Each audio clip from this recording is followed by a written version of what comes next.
Alors bonsoir à tous.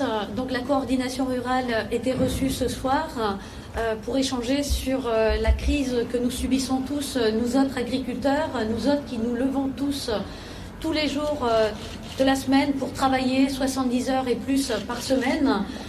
Notre secteur qui vit une crise dramatique, mais ce n'est pas nouveau, avec un secteur qui est beaucoup touché par les suicides, par la détresse financière dans notre secteur.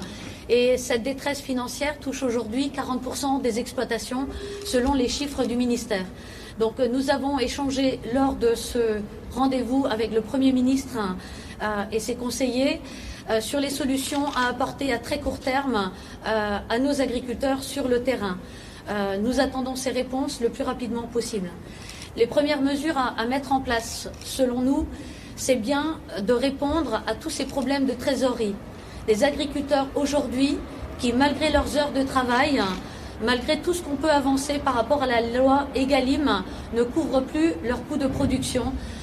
Donc nous demandons une année blanche par rapport aux échéances bancaires pour que soient reportées ces échéances en fin de prêt avec une prise en charge par l'État. Première mesure. Deuxième mesure pour faciliter et renflouer les trésoreries, le paiement de tous les dossiers qui sont encore en retard par rapport aux problèmes sanitaires, la MHE, la grippe aviaire, par rapport aux problèmes liés aux catastrophes naturelles que sont les tempêtes, les inondations. Donc l'intervention rapide pour tous ces dossiers-là. Enfin, pour alléger nos trésoreries ou du moins ne pas les pénaliser dans les mois à venir, le point sur le GNR, donc le gasoil non routier, pour lequel il a été décidé une augmentation des taxes qui bien sûr représente un coût supplémentaire pour nos exploitations de 5 à 10 000 euros par an.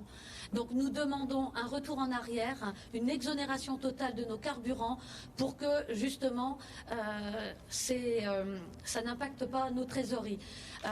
Également que les taxes par rapport à l'électricité, par rapport à l'énergie, nous soient bien encadrées pour la pérennité de nos exploitations. Voilà pour les mesures liées aux trésoreries. Je laisse Christian poursuivre. Donc, les premières mesures concernant bien sûr l'aspect des taxes, donc je ne reviendrai pas sur ce qu'a dit la présidente, c'est l'ensemble des taxes qui touchent l'énergie.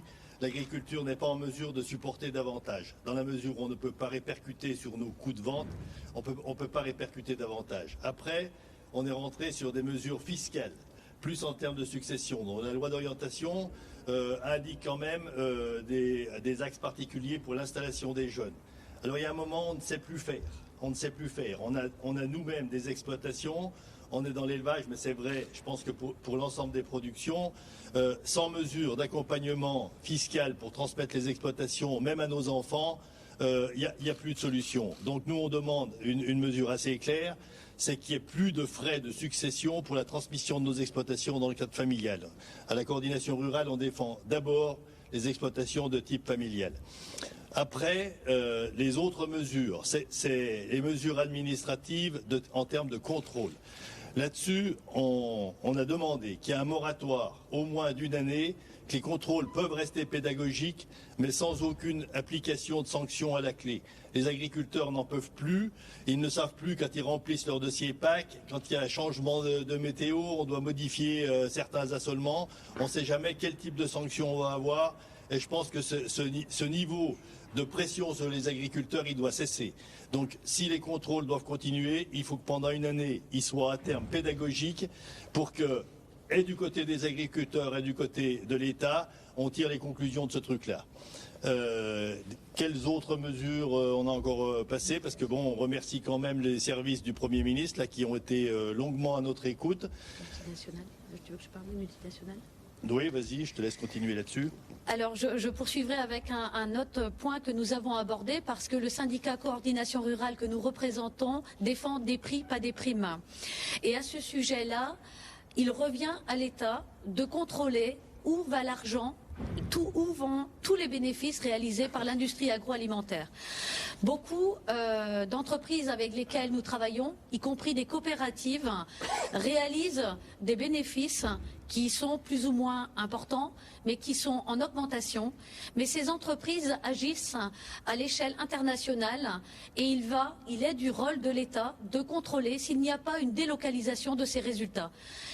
Cet argent-là doit revenir et servir à payer les agriculteurs pour les maintenir sur le territoire. Il en va de la survie, comme l'a dit Christian, de nos exploitations, pour que nos exploitations restent familiales et transmissibles pour justement la pérennité et que nos jeunes, quand ils s'installent, s'installent sans que ça ne soit un pari. Enfin, je finirai par rappeler que nous avons échangé sur à l'échelle européenne. Il y a une échéance qui est le 1er février. Le président Macron ira négocier justement certains points au niveau de l'Europe. Et j'espère qu'il ne faudra pas attendre ce 1er février pour avoir des mesures. En tout cas, nous comptons beaucoup pour que les discussions qui seront menées au niveau de l'Europe se concrétisent par une simplification, non pas que pour la France, qui en a certes plus besoin que d'autres pays, parce que nous avons la réglementation, l'administration, mais nous avons surtout la surtransposition. Donc nous voulons une simplification partout en France et rapidement. Donc voilà un échange constructif. Nous attendons des réponses rapides. On l'espère peut-être d'ici la fin de la semaine. En tout cas, nous allons relayer sur les points de blocage partout en France qu'à l'instant où on se parle, eh bien, on continue à siéger et qu'on attend ces mesures avant de quitter. Qu'est-ce que vous a dit? Qu'est-ce que vous a répondu le Premier ministre à quel sujet? Sur vos revendications. Le ministre a surtout été à l'écoute. C'est sûr que les mesures qu'il va annoncer, il ne nous les a pas annoncées directement. Je pense que les mesures, tant sur ce qu'on vous a énoncé avant, hein, sur les suppressions, l'arrêt de l'augmentation, trouver le mécanisme par rapport à ces taxes sur l'énergie. On est confiant, on pense qu'il y aura quelque chose, mais d'ailleurs c'est un signe indispensable pour les agriculteurs. Ça c'est le premier signe. La simplification administrative au niveau global, donc au niveau européen. On sait que ce n'est pas le même niveau. Par contre, ça prendra un peu plus de temps. Par contre, il y a des choses qui sont possibles au niveau français. On a parlé de l'OFB, ces manières d'intervenir et tout dans les exploitations. C'est pareil, ça fait partie des contrôles tels qu'on vous les a définis. Qui veulent continuer les contrôles, c'est bon, mais pendant une année, c'est stop aux sanctions là-dessus. Quel est votre sentiment sur la perception qu'a eu le Premier ministre de vos propos? Vraiment à l'écoute. Moi, j'ai l'impression vraiment à l'écoute. Et il a bien compris que le premier problème du terrain, c'était celui de la trésorerie et celui de ce poids que représentent les normes. Donc, on espère justement des réponses rapides par rapport aux trésoreries pour les soulager.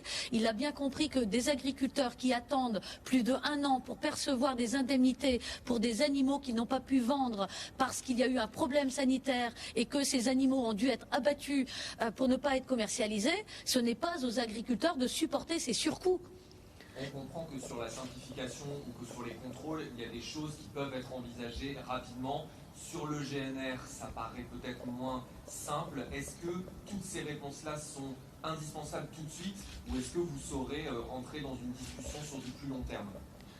En tout cas, il a bien compris et on l'a bien assisté là-dessus. Le problème des trésoreries doit être réglé rapidement. Il n'est plus possible aux agriculteurs d'attendre, de faire les banquiers pour l'État, alors même qu'ils n'ont rien demandé. Les crises, on les subit. Il faut faire vite pour que ceux qui, par exemple, ont tout perdu avec les tempêtes, puissent repartir en production. On ne va pas attendre que des dossiers soient complétés. Il en a parlé, il a bien compris que certains agriculteurs qui voulaient agir trop rapidement pour remettre en état leurs outils n'allaient en théorie ne pas être indemnisés parce qu'ils avaient démarré trop tôt. Là-dessus, il a dit qu'ils allaient revenir dessus. Donc, soyons bien plus souples. Les agriculteurs font tout pour remettre leurs outils en état pour reproduire. Certains, dans les tunnels dans lesquels il y a du maraîchage, ont tout perdu. Si on veut que ces cultures puissent être remises en terre pour la saison prochaine, eh bien, il faut que ça soit réparé et très vite. Demain, c'est à Bruxelles que vous faites entendre votre colère. enfin notre colère, bien sûr nos revendications. Demain, on est à la rencontre des députés européens, puisqu'on sait qu'il y a un niveau là-bas. Hein, il y a une déclinaison en France. Bon, le ministre est à l'écoute et il a bien compris que les agriculteurs ne vont pas se satisfaire d'annonces de communication. Hein. On n'est plus dans la communication. Maintenant, il nous faut des décisions concrètes. C'est sûr qu'elles ne vont pas arriver sans doute en 24 heures, mais par contre, il a bien compris que de toute façon, pour que les agriculteurs recommencent à espérer sur quelque chose, il faudrait qu'il y ait des annonces. Hein, on a pris le temps de détailler des choses assez dans le détail. Hein, on a nous-mêmes des exploitations, on a nous-mêmes des enfants. On n'arrive même pas à leur transmettre nos outils dans un cadre familial. Donc s'ils sont plus forts que nous, qui nous amènent leurs meilleurs spécialistes en matière financière pour nous expliquer comment il faut faire.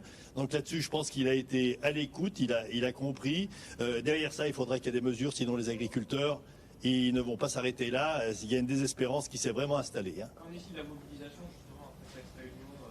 Qu'allez-vous dire à votre base, à ceux qui sont... Eh bien, écoutez, chaque jour suffit sa peine. Il y a demain.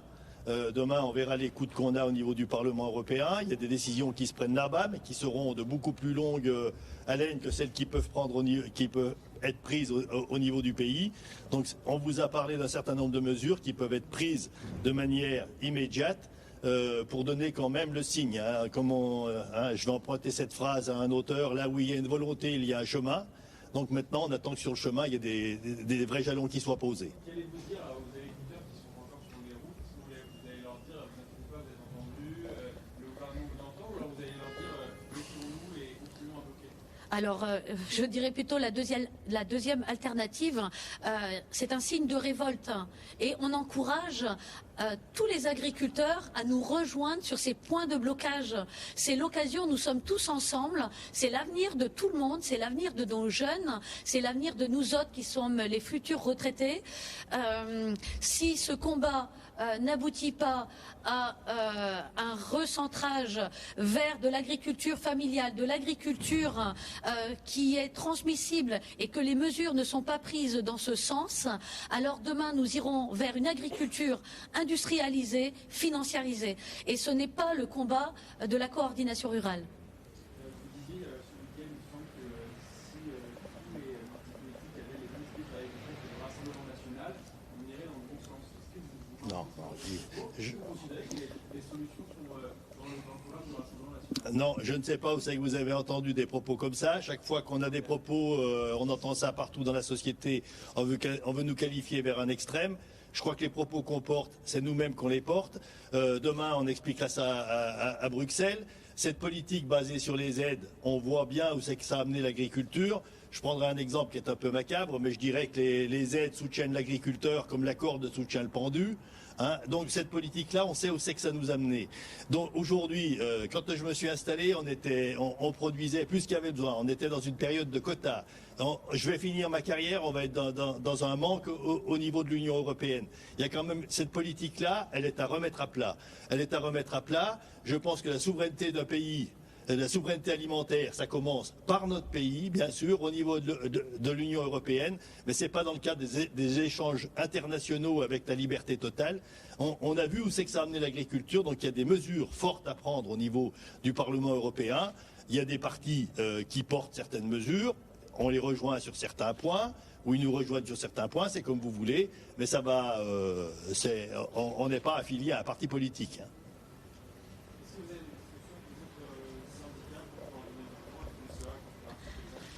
Est-ce qu'on a Alors en tout cas dans certains départements, les rassemblements sont intersyndicaux. Il va de notre avenir, c'est bien pour ça que nous sommes tous ensemble dès que nous pouvons.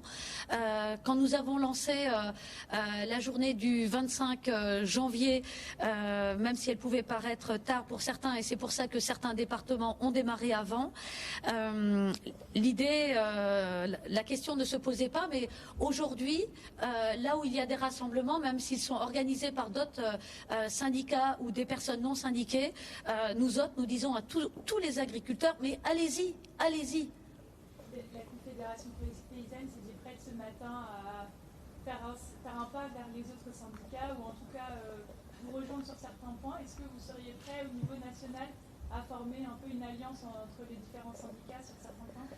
Alors nous défendons une agriculture familiale, une agriculture protégée, une agriculture qui aujourd'hui est dépendante de l'Europe, une Europe qui nous mène une politique du en même temps. Le en même temps ultralibéral, avec ses accords de libre-échange, avec ses importations de produits ne répondant pas à nos normes, et d'un autre côté, ultra-écolo. Alors oui, la Confédération paysanne peut rentrer en mouvement, mais je pense qu'il faudra qu'ils mettent aussi un peu d'eau dans leur vin sur ces mesures qui poussent à la désagriculturation, à la déproduction, à cette décroissance qui justement n'est pas bonne pour notre souveraineté alimentaire. Non, et là-dessus, si je peux compléter, on n'est pas dans une guerre syndicale. Je pense que beaucoup d'agriculteurs ont rejoint le mouvement. On est éleveurs, on sait ce qui s'est passé avec notre collègue dans l'accident de cette nuit. Quand on est éleveur, ça veut dire que le matin, normalement, on est à 6 heures dans nos animaux. Quand on boit le café et qu'on voit ça à la télé, il n'y a pas besoin qu'elle fasse partie de notre syndicat pour qu'on soit tous très tristes. Même sur la question des négociations commerciales et des accords commerciaux internationaux, c'est pas quelque chose sur lesquels vous pourriez vous rejoindre? Sur ce point-là, quand nous avons discuté justement avec ce qu'on pourrait qualifier d'évasion fiscale ou de fuite de revenus au niveau français, le Premier ministre nous a bien dit que c'était des pratiques très courantes dans d'autres secteurs d'activité et que justement, il pourrait aussi mettre les projecteurs sur le secteur de l'agroalimentaire, ce qui pourrait justement peut-être ramener un peu de valeur ajoutée auprès des agriculteurs. Merci à vous. Alors.